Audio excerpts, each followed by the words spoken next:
மேகம் திறந்து வந்து மண்ணில் இறங்கி வந்து மார்பில் ஒளிந்து கொள்ளவாவா.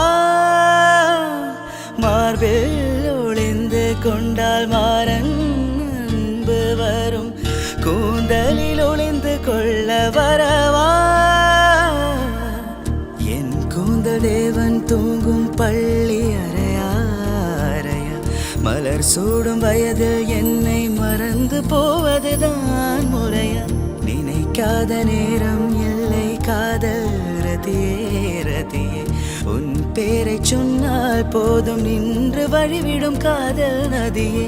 என் சுவாசம் உன் மூச்சு, உன் வார்த்தை என் பேச்சு, 5-6 நூற்றாண்டு வாழ்வோம் என் வாழ்வேவா. மலர்களே மலர்களே இது என கனவா, மலைகளே மலைகளே இது என நினைவா.